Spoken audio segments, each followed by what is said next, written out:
हाँ जी dear viewer, स्वागत है ਤੁਹਾਡਾ ਸਾਰਿਆਂ ਦਾ ਇੱਕ ਵਾਰ ਫਿਰ ਤੋਂ ਤੁਹਾਡੇ ਆਪਣੇ ਚੈਨਲ ਦੇ ਉੱਤੇ। ਤੇ ਮੈਂ ਨਰਿੰਦਰ ਕੁਮਾਰ ਤੁਹਾਡੇ ਲਈ ਅੱਜ ਲੈ ਕੇ ਆਇਆ ਹਾਂ ਇੰਡੀਆ ਤੇ ਪਾਕਿਸਤਾਨ ਦੇ ਰਿਲੇਸ਼ਨ ਦਾ ਜਿਹੜਾ ਵੀਡੀਓ ਦਾ ਸੈਕਿੰਡ ਪਾਰਟ। ਇੱਕ ਪਾਰਟ ਅਸੀਂ ਆਲਰੇਡੀ ਕਰ ਚੁੱਕੇ ਹਾਂ ਤੇ ਲਾਸਟ ਟਾਈਮ ਅਸੀਂ ਇੰਡੀਆ ਤੇ ਪਾਕਿਸਤਾਨ ਦੇ ਰਿਲੇਸ਼ਨ ਦੇ ਵਿੱਚ ਲਗਭਗ 10 ਪੁਆਇੰਟਸ ਨੇ ਜਿਹੜੇ ਉਹ ਕਲੀਅਰ ਕਰ ਚੁੱਕੇ ਸੀ। ਔਰ ਲਾਸਟ ਜਿਹੜਾ ਮੈਂ ਪੁਆਇੰਟ ਤੁਹਾਨੂੰ ਲਿਖਵਾਇਆ ਸੀ ਉਹ ਸੀ ਸ਼ਿਮਲਾ ਦਾ ਐਗਰੀਮੈਂਟ।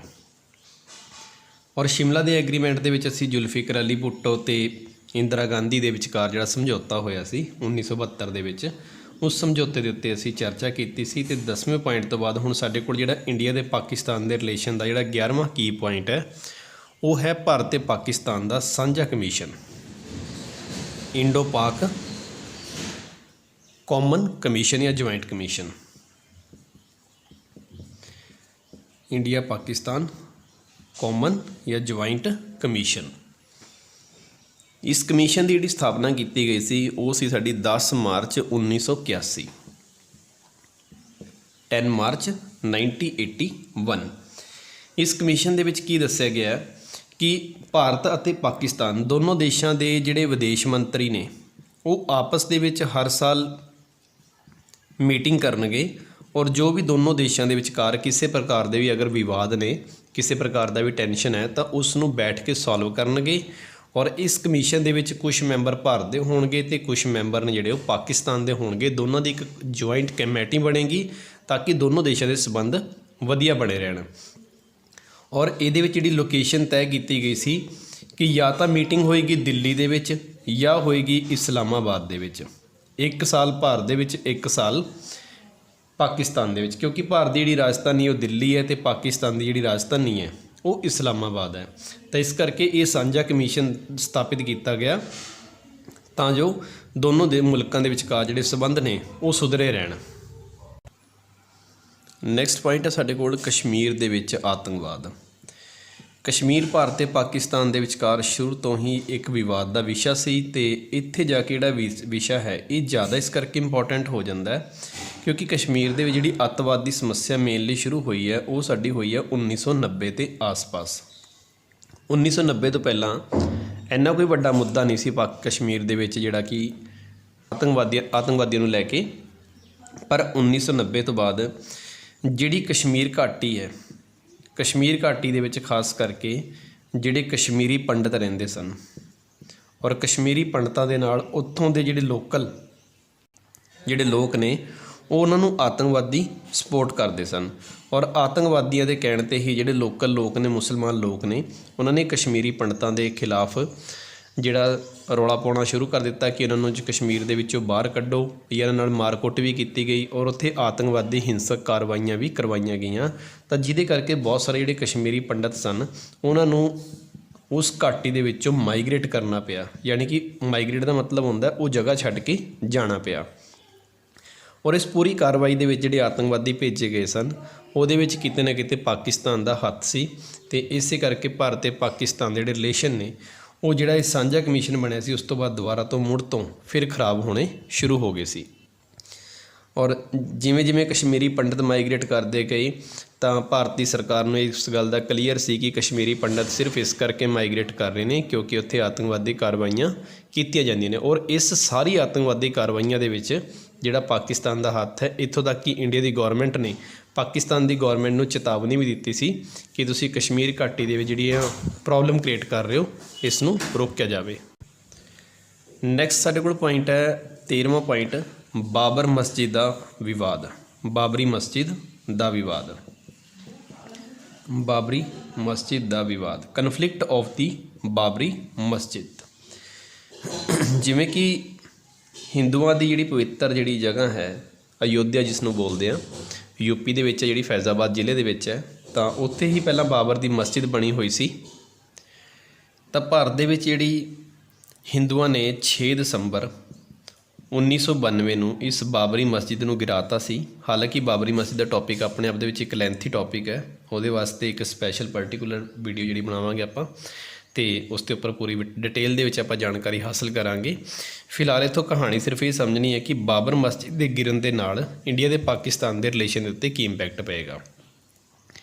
जिमें ही बाबर मस्जिद 6 दसंबर 1992 नूं गिरी तो ये जिहड़े मुसलमान लोग ने ਉਹਨਾਂ ਦੀ ਜਿਹੜੀ ਧਾਰਮਿਕ ਭਾਵਨਾਵਾਂ ਨੇ ਉਹਨਾਂ ਦੇ ਉੱਪਰ ਇਸ ਚੀਜ਼ ਦਾ ਬੁਰਾ ਪ੍ਰਭਾਵ ਪਿਆ।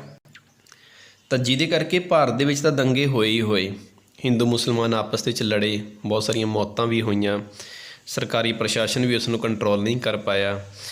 ਔਰ ਉਸ ਦੇ ਨਾਲ ਨਾਲ ਸਾਡੇ ਜਿਹੜੇ ਗਵਾਂਢੀ ਮੁਲਕ ਸਨ, ਜਿਵੇਂ ਕਿ ਬੰਗਲਾਦੇਸ਼ ਅਤੇ ਇੱਕ ਪਾਕਿਸਤਾਨ, ਕਿਉਂਕਿ ਦੋਨੋਂ ਦੇਸ਼ਾਂ ਦੇ ਵਿੱਚ ਮੁਸਲਮਾਨਾਂ ਦੀ ਆਬਾਦੀ ਬਹੁਤ ਹੈ, ਤਾਂ ਇਹਦੇ ਕਰਕੇ ਹੀ ਬਾਬਰ ਮਸਜਿਦ ਦੇ ਗਿਰਨ ਕਰਕੇ ਹੀ ਪਾਕਿਸਤਾਨ ਦੇ ਵਿੱਚ ਜਿਹੜੇ ਹਿੰਦੂ ਸਨ ਅਤੇ ਹਿੰਦੂਆਂ ਦੇ ਬਣੇ ਹੋਏ ਜਿਹੜੇ ਮੰਦਰ ਸਨ ਉਹਨਾਂ ਨੂੰ ਪਾਕਿਸਤਾਨ ਦੇ ਲੋਕਾਂ ਨੇ ਗਿਰਾਉਣਾ ਸ਼ੁਰੂ ਕਰ ਦਿੱਤਾ ਔਰ ਹਿੰਦੂਆਂ ਦੇ ਨਾਲ ਵੀ ਦੁਰਵਿਵਹਾਰ ਕੀਤਾ ਪਾਕਿਸਤਾਨ ਦੇ ਵਿੱਚ ਰਹਿਣ ਵਾਲੇ ਨਾਲ। ਤਾਂ ਇਹਦੇ ਨਾਲ ਇੰਡੀਆ ਅਤੇ ਪਾਕਿਸਤਾਨ ਦੇ ਵਿਚਕਾਰ ਇੱਕਦਮ ਤਣਾਅ ਦਾ ਜਿਹੜਾ ਮਾਹੌਲ ਹੈ ਉਹ ਬਹੁਤ ਜ਼ਿਆਦਾ ਵੱਧ ਗਿਆ, ਕਿਉਂਕਿ ਉੱਥੇ ਹਿੰਦੂਆਂ ਨੂੰ ਲਗਾਤਾਰ ਮਾਰਿਆ ਜਾ ਰਿਹਾ ਸੀ। ਹਿੰਦੂ ਆਪਣੇ ਘਰ ਛੱਡ ਕੇ ਜਾ ਰਹੇ ਸਨ, ਕਿਉਂਕਿ ਪਾਕਿਸਤਾਨ ਨੂੰ ਇਸ ਗੱਲ ਦਾ ਗੁੱਸਾ ਸੀ ਕਿ ਇਹਨਾਂ ਨੇ ਸਾਡੀ ਇੰਡੀਆ ਦੇ ਵਿੱਚ ਜਿਹੜੀ ਬਣੀ ਹੋਈ ਮਸਜਿਦ ਹੈ, ਜੋ ਕਿ ਸਾਂਝੀ ਸੀ ਪਹਿਲਾਂ, ਕਿਉਂਕਿ ਪਾਕਿਸਤਾਨ ਸਾਡੇ ਭਾਰਤ ਤੋਂ ਜੇ ਨਿਕਲਿਆ, ਤਾਂ ਜਿਵੇਂ ਹੀ ਇੰਡੀਆ ਦੇ ਵਿੱਚ ਬਾਬਰ ਮਸਜਿਦ ਗੇਰੀ ਗਈ ਹਿੰਦੂ ਧਰਮ ਦੇ ਲੋਕਾਂ ਦੁਆਰਾ, ਤਾਂ ਪਾਕਿਸਤਾਨ ਦੇ ਵਿੱਚ ਹਿੰਦੂਆਂ ਦੇ ਉੱਤੇ ਜੁਰਮ ਹੋਣਾ ਸ਼ੁਰੂ ਹੋ ਗਿਆ। ਉਹਨਾਂ ਦੇ ਮੰਦਰ ਨੇ ਜਿਹੜੇ ਉਹ ਤੋੜਨੇ ਸ਼ੁਰੂ ਕਰ ਦਿੱਤੇ, ਜਿਹਦੇ ਕਰਕੇ ਦੋਨੋਂ ਦੇਸ਼ਾਂ ਦੇ ਵਿਚਕਾਰ ਇੱਕਦਮ ਤਣਾਅ ਦੀ ਜਿਹੜੀ ਸਥਿਤੀ ਹੈ ਉਹ ਪੈਦਾ ਹੋ ਗਈ ਔਰ ਹਿੰਦੂ ਮੁਸਲਮਾਨ ਇੱਕ ਦੂਜੇ ਦੇ ਖੂਨ ਦੇ ਪਿਆਸੇ ਹੋ ਗਏ ਸਨ, ਜਿਹਦੇ ਕਰਕੇ ਇੰਡੀਆ ਪਾਕਿਸਤਾਨ ਦੇ ਰਿਲੇਸ਼ਨ ਇੱਕ ਵਾਰ ਮੁੜ ਤੋਂ ਫਿਰ ਖਰਾਬ ਹੋ ਗਏ।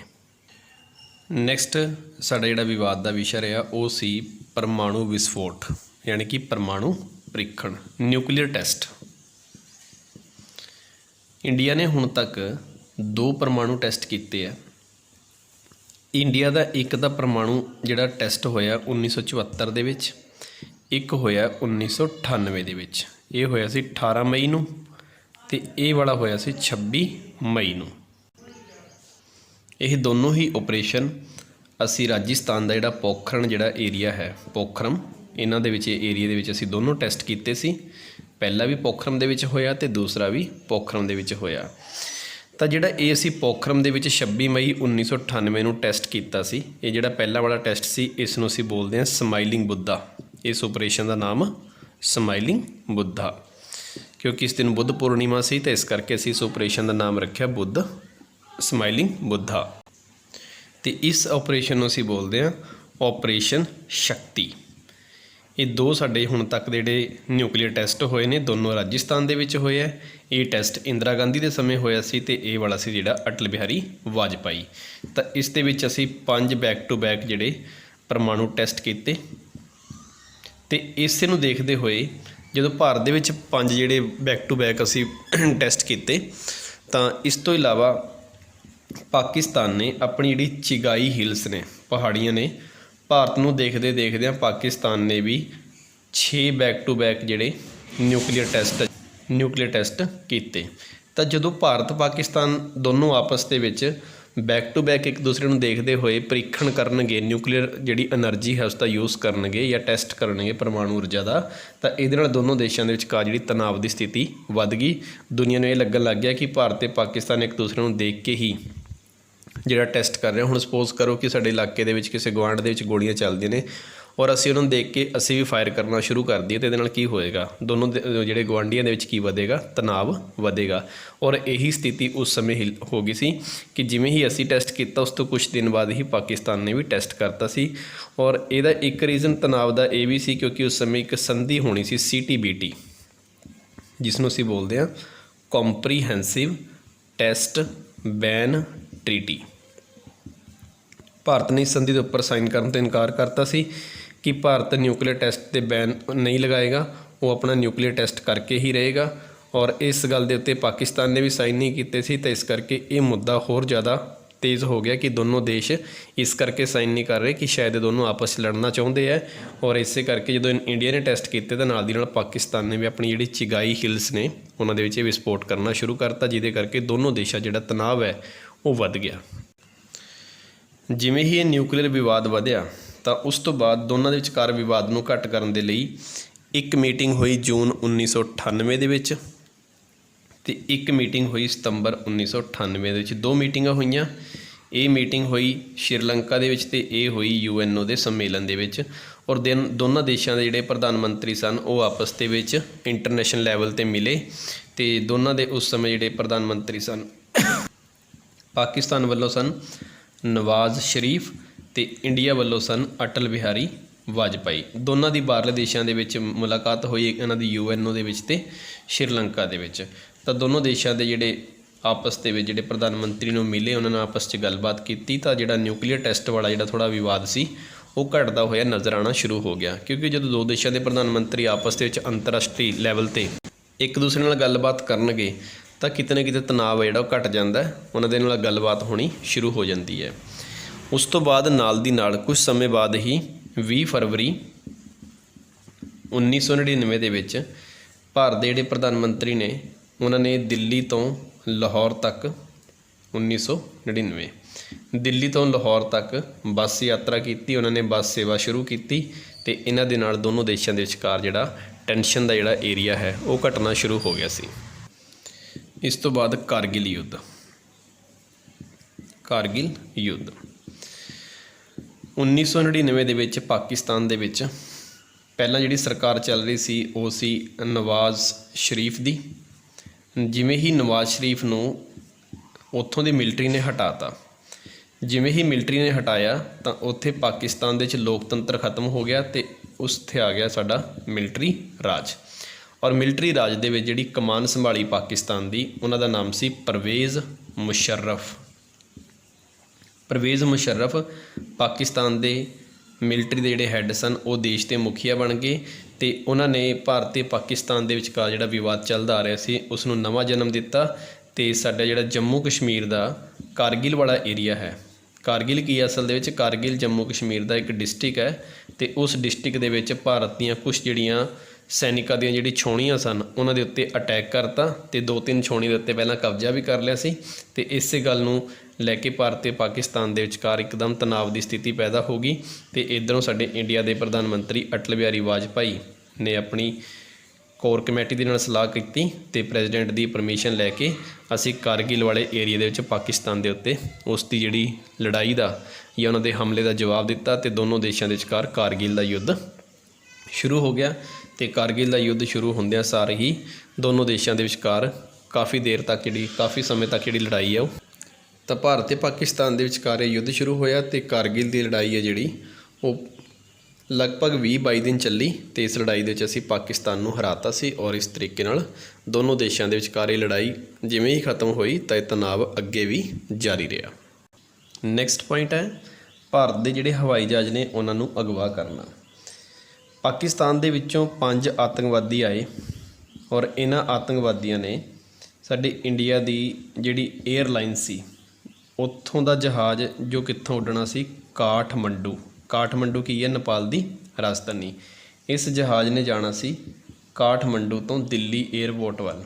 ਲੇਕਿਨ ਜਿਵੇਂ ਹੀ ਜਹਾਜ਼ ਇਹ ਕਾਠਮੰਡੂ ਤੋਂ ਉੱਡਿਆ ਤਾਂ ਇਹਨਾਂ 5 ਜਿਹੜੇ ਆਤੰਕਵਾਦੀ ਨੇ ਇਹਨਾਂ ਨੇ ਇਸ ਜਹਾਜ਼ ਨੂੰ ਕੀ ਕਰ ਲਿਆ, ਹਾਈਜੈਕ ਕਰ ਲਿਆ। ਜਿਵੇਂ ਹੀ ਹਾਈਜੈਕ ਕੀਤਾ ਅਤੇ ਇਸ ਨੂੰ ਦਿੱਲੀ ਲਿਜਾਣ ਦੀ ਬਜਾਏ ਉਹ ਪਹਿਲਾਂ ਲੈ ਕੇ ਗਏ ਕਾਠਮੰਡੂ ਤੋਂ ਲਾਹੌਰ ਤੋਂ ਫਿਰ ਲੈ ਕੇ ਗਏ ਦੁਬਈ ਔਰ ਫਿਰ ਦੁਬਈ ਦੇ ਰਸਤੇ ਹੁੰਦੇ ਹੋਏ ਉਹ ਉਸ ਨੂੰ ਲੈ ਕੇ ਗਏ ਕੰਧਾਰ ਅਤੇ ਕੰਧਾਰ ਦੇ ਵਿੱਚ ਜਾ ਕੇ ਉੱਥੇ ਜਿੰਨੀਆਂ ਵੀ ਉਸ ਜਹਾਜ਼ ਦੇ ਵਿੱਚ ਸਵਾਰੀਆਂ ਸਨ ਉਹਨਾਂ ਨੂੰ ਇਸ ਗੱਲ ਦੀ ਧਮਕੀ ਦਿੱਤੀ ਔਰ ਭਾਰਤ ਸਰਕਾਰ ਨੂੰ ਵੀ ਇਹੀ ਕਿਹਾ ਕਿ ਜੇਕਰ ਤੁਸੀਂ ਸਾਡੇ ਪੁਰਾਣੇ ਜਿਹੜੇ 3 ਆਤੰਕਵਾਦੀ ਗ੍ਰਿਫਤਾਰ ਕੀਤੇ ਹੋਏ ਹੈ, ਅਗਰ ਤੁਸੀਂ ਉਹ 3 ਆਤੰਕਵਾਦੀ ਨਹੀਂ ਛੱਡੋਗੇ ਤਾਂ ਅਸੀਂ ਇਸ ਜਹਾਜ਼ ਦੇ ਅੰਦਰ ਜਿੰਨੀਆਂ ਵੀ ਸਵਾਰੀਆਂ ਨੇ, ਭਾਰਤੀ ਸਵਾਰੀਆਂ ਨੇ, ਉਹਨਾਂ ਨੂੰ ਅਸੀਂ ਮਾਰ ਦਾਂਗੇ। ਤਾਂ ਆਤੰਕਵਾਦੀ ਦੀ ਇਸ ਧਮਕੀ ਦੇ ਕਰਕੇ ਭਾਰਤ ਸਰਕਾਰ ਨੂੰ, ਕਿਉਂਕਿ ਆਮ ਜਨਤਾ ਦੀ ਸੁਰੱਖਿਆ ਕਰਨਾ ਸਰਕਾਰ ਦੀ ਇੱਕ ਜ਼ਿੰਮੇਵਾਰੀ, ਨੈਤਿਕ ਜ਼ਿੰਮੇਵਾਰੀ ਹੈ, ਚਾਹੇ ਉਹਦੇ ਲਈ ਕਿਸੇ ਪ੍ਰਕਾਰ ਦਾ ਵੀ ਸਮਝੌਤਾ ਕਰਨਾ ਪਵੇ, ਤਾਂ ਇਹਨਾਂ 5 ਆਤੰਕਵਾਦੀਆਂ ਦੀ ਇਸ ਕਾਰਵਾਈ ਕਰਕੇ ਭਾਰਤ ਨੂੰ ਉਹਨਾਂ ਦੇ 3 ਪਾਕਿਸਤਾਨ ਦੇ ਜਿਹੜੇ ਕੱਟੜ ਆਤੰਕਵਾਦੀ ਨੇ ਉਹਨਾਂ ਨੂੰ ਛੱਡਣਾ ਪਿਆ। ਤਾਂ ਜਿਵੇਂ ਹੀ ਇਹਨਾਂ ਆਤੰਕਵਾਦੀਆਂ ਨੂੰ ਰਿਹਾ ਕੀਤਾ ਗਿਆ ਤਾਂ ਇਹ ਜਿਹੜੇ ਆਹ ਵਾਲੇ ਆਤੰਕਵਾਦੀ ਜਿਹੜੇ 5 ਸਨ ਉਹ ਇਹਨਾਂ 3 ਨੂੰ ਲੈ ਕੇ ਕਸ਼ਮੀਰ ਦੇ ਵਿੱਚ ਚਲੇ ਗਏ। ਔਰ ਕਸ਼ਮੀਰ ਦਾ ਕਿਹੜਾ ਏਰੀਆ ਜੋ ਪਾਕਿਸਤਾਨ ਨੇ ਓਕੂਪਾਈਡ ਕੀਤਾ ਹੋਇਆ, ਜਿਸ ਨੂੰ ਅਸੀਂ ਬੋਲਦੇ ਹਾਂ POK। ਤਾਂ ਇਹ 5 ਆਤੰਕਵਾਦੀ ਜਿਨ੍ਹਾਂ ਨੇ ਗ੍ਰਿਫਤਾਰ ਕੀਤਾ ਉਹ ਵਾਲੇ ਅਤੇ 3 ਜਿਹੜੇ ਭਾਰਤ ਨੇ ਛੱਡੇ, ਇਹਨਾਂ ਸਾਰੇ ਜਿਹੜੇ ਆਤੰਕਵਾਦੀ ਨੇ ਉਹ POK ਵਾਲੇ ਏਰੀਏ ਦੇ ਵਿੱਚ ਚਲੇ ਗਏ ਅਤੇ ਭਾਰਤ ਦੇ ਜਿਹੜੇ ਆਮ ਨਾਗਰਿਕ ਜਿਹੜੇ ਕਿ ਕਾਠਮੰਡੂ ਤੋਂ ਚੜ੍ਹੇ ਸੀ ਉਹਨਾਂ ਨੂੰ ਵਾਪਸ ਦਿੱਲੀ ਦੇ ਵਿੱਚ ਸੁਰੱਖਿਅਤ ਭਾਰਤ ਸਰਕਾਰ ਲੈ ਕੇ ਆਈ। ਪਰ ਇਹਦੇ ਨਾਲ ਭਾਰਤ ਨੇ ਪਾਕਿਸਤਾਨ ਦੇ ਬਾਰੇ ਕਲੀਅਰ ਕਰਤਾ ਨੈਸ਼ਨਲ ਲੈਵਲ 'ਤੇ ਕਿ ਪਾਕਿਸਤਾਨ ਇੱਕ ਆਤੰਕਵਾਦੀ ਦੇਸ਼ ਹੈ ਔਰ ਵਿਸ਼ਵ ਪੱਧਰ ਦੇ ਉੱਤੇ ਬਾਕੀ ਦੇਸ਼ਾਂ ਨੂੰ ਵੀ ਇਹ ਗੱਲ ਉਹਨਾਂ ਨੇ ਖੁੱਲ੍ਹ ਕੇ ਜ਼ਾਹਿਰ ਕਰਤੀ ਕਿ ਅਸੀਂ ਪਹਿਲਾਂ ਇਹਨਾਂ ਨੂੰ ਸਪੋਰਟ ਕਰਦੇ ਸੀ, ਪਰ ਹੁਣ ਇਹਨਾਂ ਦੀ ਇਸ ਕਾਰਵਾਈ ਤੋਂ ਅਸੀਂ ਸਪਸ਼ਟ ਕਹਿੰਦੇ ਹਾਂ ਕਿ ਪਾਕਿਸਤਾਨ ਇੱਕ ਆਤੰਕਵਾਦੀ ਦੇਸ਼ ਹੈ। ਤਾਂ ਇਹਦੇ ਕਰਕੇ ਦੋਨੋਂ ਦੇਸ਼ਾਂ ਦਾ ਜਿਹੜਾ ਮਾਹੌਲ ਹੈ ਉਹ ਖਰਾਬ ਹੋ ਚੁੱਕਿਆ ਸੀ। ਨੈਕਸਟ ਸਾਡਾ ਪੁਆਇੰਟ ਹੈਗਾ ਭਾਰਤੀ ਸੰਸਦ ਦੇ ਉੱਤੇ ਹਮਲਾ। ਭਾਰਤੀ ਸੰਸਦ 'ਤੇ ਹਮਲਾ। ਇੰਡੀਆ ਦੇ ਪਾਕਿਸਤਾਨ ਦੇ ਰਿਲੇਸ਼ਨ ਨੂੰ ਲੈ ਕੇ ਇੱਕ ਵਿਵਾਦ ਦਾ ਕਾਰਨ ਇਹ ਰਿਹਾ ਕਿ 13 ਦਸੰਬਰ ਸੰਨ 2001 ਦੇ ਵਿੱਚ ਆਤੰਕਵਾਦੀਆਂ ਦੇ ਦੋ ਗਰੁੱਪ, ਇੱਕ ਦਾ ਨਾਮ ਹੈ ਜੈਸ਼-ਏ ਮੁਹੰਮਦ ਤੇ ਦੂਸਰਾ ਨਾਮ ਹੈ ਲਸ਼ਕਰ-ਏ-ਤਾਇਬਾ। ਇਹ ਦੋ ਵੱਡੇ ਆਤੰਕਵਾਦੀ ਗਰੁੱਪ ਪਾਕਿਸਤਾਨ ਦੇ, ਤੇ ਇਹਨਾਂ ਗਰੁੱਪਸ ਨੇ ਦੇ ਵਿੱਚੋਂ ਹੀ ਕੁਛ ਜਿਹੜੇ ਆਤੰਕਵਾਦੀ ਸੀ ਉਹਨਾਂ ਨੇ 13 ਦਸੰਬਰ 2001 ਨੂੰ ਭਾਰਤ ਦੀ ਸੰਸਦ ਦੇ ਉੱਤੇ ਅਟੈਕ ਕਰਤਾ। ਸੰਸਦ ਦੇ ਬਿਲਕੁਲ ਨੇੜੇ ਪਹੁੰਚ ਚੁੱਕੇ ਸਨ ਅਤੇ ਉੱਥੋਂ ਉਹਨਾਂ ਨੇ ਗੋਲੀਆਂ ਚਲਾਉਣੀਆਂ ਸ਼ੁਰੂ ਕਰ ਦਿੱਤੀਆਂ। ਹਾਲਾਂਕਿ ਇਸ ਲੜਾਈ ਦੇ ਵਿੱਚ ਅਸੀਂ ਉਹਨਾਂ ਆਤੰਕਵਾਦੀਆਂ ਨੂੰ ਮਾਰ ਗਿਰਾਇਆ ਸੀ, ਪਰ ਇਹ ਜਿਹੜੇ ਆਤੰਕਵਾਦੀ ਸਨ ਉਹਨਾਂ ਨੂੰ ਪਾਕਿਸਤਾਨ ਦੀ ਜਿਹੜੀ ਗੌਰਮੈਂਟ ਹੈ ਉਸਨੇ ਸਪੋਰਟ ਕੀਤਾ ਸੀ, ਅਤੇ ਇਹਦੇ ਕਰਕੇ ਭਾਰਤ ਅਤੇ ਪਾਕਿਸਤਾਨ ਨੇ ਇੱਕ ਸਾਂਝਾ ਕਮਿਸ਼ਨ ਵੀ ਬੁਲਾਇਆ, ਪਰ ਉਸ ਸਾਂਝੇ ਕਮਿਸ਼ਨ ਨੇ ਇਸ ਦੇ ਉੱਤੇ ਕਿਹਾ ਕਿ ਇਹ ਸਾਡੇ ਆਤੰਕਵਾਦੀ ਨਹੀਂ ਹੈਗੇ, ਇਹ ਕਿਸੇ ਹੋਰ ਗਰੁੱਪ ਨੂੰ ਬਿਲੋਂਗ ਕਰਦੇ ਨੇ, ਅਤੇ ਇਹਦੀ ਪੂਰੀ ਜ਼ਿੰਮੇਵਾਰੀ ਹੈ ਜਿਹੜੀ ਉਹ ਇਸ ਗਰੁੱਪ ਨੇ ਲੈ ਲਈ। ਅਤੇ ਭਾਰਤ ਦੀ ਸਰਕਾਰ ਨੂੰ ਜਿਹੜਾ ਇਹ ਉੱਤਰ ਸੀ ਉਹ ਕੋਈ ਸੈਟਿਸਫਾਈਡ ਵਾਲਾ ਨਹੀਂ ਲੱਗਿਆ। ਇਸ ਕਰਕੇ ਭਾਰਤ ਨੇ ਜਿਹੜੀ ਦਿੱਲੀ ਤੋਂ ਲਾਹੌਰ ਤੱਕ ਜਿਹੜੀ ਬੱਸ ਚੱਲਦੀ ਸੀ ਉਹ ਬੱਸ ਸਰਵਿਸ ਦੇ ਉੱਤੇ ਰੋਕ ਲਗਾਤੀ। ਔਰ ਜਨਵਰੀ 2002 ਦੇ ਵਿੱਚ ਇਹ ਫੈਸਲਾ ਲਿਆ ਗਿਆ ਕਿ ਅਸੀਂ ਇਹ ਬੱਸ ਸਰਵਿਸ ਜਿਹੜੀ ਉਹ ਬੰਦ ਕਰਨ ਜਾ ਰਹੇ ਹਾਂ, ਅਤੇ ਇਹਦੇ ਨਾਲ ਭਾਰਤ ਅਤੇ ਪਾਕਿਸਤਾਨ ਦੇ ਵਿਚਕਾਰ ਜਿਹੜੇ ਸੰਬੰਧ ਨੇ ਉਹ ਹੋਰ ਜ਼ਿਆਦਾ ਖਰਾਬ ਹੋ ਗਏ। ਸੋ ਇਹ ਤੁਹਾਡੇ ਪੁਆਇੰਟਸ ਰਹਿਣਗੇ ਭਾਰਤ ਅਤੇ ਪਾਕਿਸਤਾਨ ਦੇ ਸੰਬੰਧਾਂ ਨੂੰ ਲੈ ਕੇ। ਤਾਂ ਇੱਥੇ ਅਸੀਂ ਵੀਡੀਓ ਹੈ ਜਿਹੜੀ ਉਹਦਾ ਇਹ ਸੈਕਿੰਡ ਪਾਰਟ ਫਿਨਿਸ਼ ਕਰ ਰਹੇ ਹਾਂ। ਔਰ ਇਹ ਕੁਐਸਚਨ ਤੁਹਾਨੂੰ ਪੰਜਾਬ ਸਕੂਲ ਐਜੂਕੇਸ਼ਨ ਬੋਰਡ ਦੇ ਵਿੱਚ ਲੌਂਗ ਟਾਈਪ ਪੁੱਛਿਆ ਜਾਏਗਾ, ਅਤੇ ਜਿਹੜੇ 10th ਕਲਾਸ ਦੇ ਸਟੂਡੈਂਟਸ ਨੇ ਉਹਨਾਂ ਨੂੰ 6 ਮਾਰਕਸ ਦੇ ਵਿੱਚ ਪੁੱਛਿਆ ਜਾਏਗਾ। ਹੁਣ ਤੁਹਾਡੇ ਕੋਲ ਲਿਖਣ ਵਾਸਤੇ ਲਗਭਗ 17 ਪੁਆਇੰਟਸ ਨੇ, ਤਾਂ 17 ਦੇ ਵਿੱਚ ਤੁਸੀਂ ਮੋਸਟਲੀ ਕੋਈ ਵੀ 5 ਜਾਂ 6 ਪੁਆਇੰਟਸ ਜਿਹੜੇ 10th ਕਲਾਸ ਦੇ ਸਟੂਡੈਂਟਸ ਕਰ ਸਕਦੇ ਆ, ਔਰ 10 to 12 ਪੁਆਇੰਟਸ ਨੇ ਜਿਹੜੇ ਉਹ +2 ਵਾਲੇ ਸਟੂਡੈਂਟਸ ਉਹ ਲਿਖ ਸਕਦੇ ਆ ਪੇਪਰ ਦੇ ਵਿੱਚ।